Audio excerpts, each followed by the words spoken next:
শুভ সকাল সবাইকে। আরও একটি নতুন ভিডিওতে আপনাদের সবাইকে স্বাগত জানাচ্ছি। আমি প্রসেনজিৎ বাচার। আজকে আলোচনা করব মূলত গ্রিন পিন নিয়ে।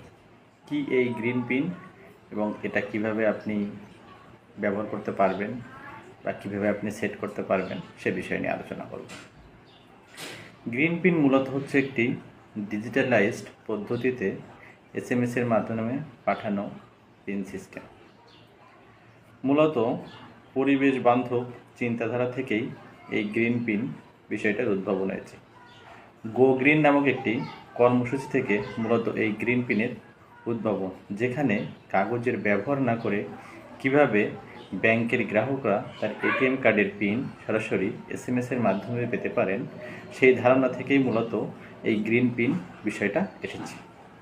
এর ফলে গ্রাহকের একদিকে যেমন নিরাপত্তার বিষয়টি আরও জোরদার হয়, কারণ কাগজে পিন আগে যেভাবে প্রোভাইড করা হতো সেক্ষেত্রে অনেক সময় এই পিনটি অন্য কেউ জেনে যেতে পারে। কিন্তু এখন এই গ্রিন পিন বিষয়টির কারণে যেহেতু সরাসরি গ্রাহকের মোবাইলে এটা এসএমএসের মাধ্যমে চলে যায়, অথবা চাইলে গ্রাহক নিজেই এটাকে সেট করে নিতে পারে, সেক্ষেত্রে তার নিরাপত্তার বিষয়টি আরও জোরদার হয়। যে কারণে এখন ব্যাংকগুলো সাধারণত এই গ্রিন পিন বিষয়টির দিকে আস্তে আস্তে ধাবিত হচ্ছে।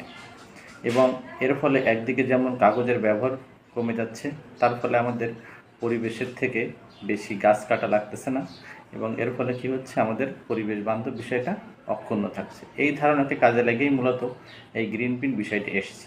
তো আজকে আমি সোনালী ব্যাংকের যারা গ্রাহক আছে তাদেরকে দেখাবো যে তারা কিভাবে চাইলে তাদের যে ওয়ালেট আছে সেই ওয়ালেট ব্যবহার করে এই গ্রিন পিনটি তারা পেতে পারবে।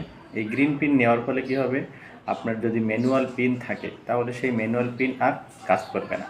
আপনার এই নতুন পিন যেটা সিস্টেম জেনারেটেড সেটাই দিয়েই আপনাকে টাকা তুলতে হবে। তো সেক্ষেত্রে আপনার যে কাজটা করতে হবে সেটা হচ্ছে আপনার ব্যবহৃত ওয়ালেটের মোবাইল নাম্বার এবং আপনার কার্ডের মোবাইল নাম্বারটা এক হতে হবে।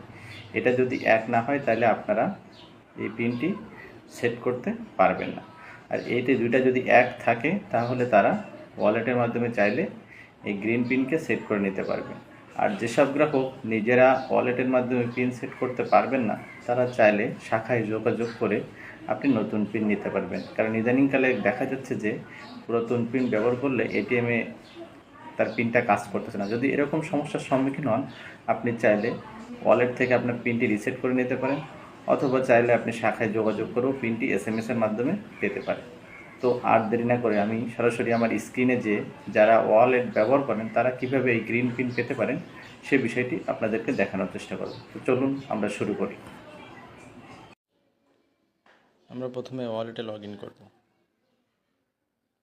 লগ ইন করে আমরা হোম পেজে চলে আসার পর আমরা এখান থেকে আমাদের যেতে হবে যে অপশানে, সেটা হচ্ছে আপনাদেরকে এই যে সার্ভিস, এই সার্ভিস অপশানে যদি আমরা ক্লিক করি, তারপর আমরা যাব এই debit card service option. Debit card service থেকে আমরা একদম লাস্ট অপশান আমি যদি আপনাদেরকে দেখাই, এখানে লেখা আছে গ্রিন পিন। এই গ্রিন পিন অপশানে যদি আমি ক্লিক করি তাহলে এখানে দেখেন, এখানে যেটা লাগবে সেটা হচ্ছে আপনার কার্ড নাম্বার। আপনার কাছে যে ডেবিট কার্ডটি আছে সেই ডেবিট কার্ডটি আপনি এখানে ইনসার্ট করাবেন এবং ই ওয়ালেটের পিন নাম্বার দিয়ে accept term and condition tick বাটনে এখানে যদি আপনি টিক মার্ক করে সাবমিট রিকোয়েস্ট দেন, তাহলে সরাসরি একটা সিস্টেম জেনারেটেড এটিএম পিন আপনার মোবাইলে চলে আসবে। তো সেক্ষেত্রে যে বিষয়টা প্রথমে আপনাদেরকে বিবেচনায় রাখতে হবে সেটা হচ্ছে আপনার কার্ডে ব্যবহৃত মোবাইল নাম্বার এবং আপনার ই ওয়ালেটে রেজিস্ট্রেশন করা মোবাইল নাম্বার এক হতে হবে। যদি এক না হয় সেক্ষেত্রে আপনি এই কার্ডের পিন চেঞ্জটা করতে পারবেন না আপনার ওয়ালেট ব্যবহার করে। আর যাদের ওয়ালেট নাই কিন্তু অনেক সময় পিন ভুলে গেছেন, এরকম যদি কোনো সমস্যা হয়ে থাকে সেক্ষেত্রে আপনি শাখায় যোগাযোগ করবেন। সেখানে যে সংশ্লিষ্ট কর্মকর্তা আছেন তিনি আপনাকে এসএমএসের মাধ্যমে ব্যাংকের যে সফটওয়্যার আছে সেই সফটওয়্যার ব্যবহার করে সিস্টেম জেনারেটেড পিন এসএমএসের মাধ্যমে চাইলে ডেলিভারি করে দিতে পারবে। তবে একবার যদি আপনি এই পিন চেঞ্জ করে ফেলেন সেক্ষেত্রে আপনার পূর্বের যে ব্যবহৃত পিন সেটা কিন্তু কাজে লাগবে না। আশা করি ভিডিওটি আপনাদের সবার ভালো লাগবে। যদি ভালো লাগে তাহলে অবশ্যই ভিডিওটিতে একটা লাইক, কমেন্ট অথবা শেয়ার করতে ভুলবেন না। ধন্যবাদ সবাইকে।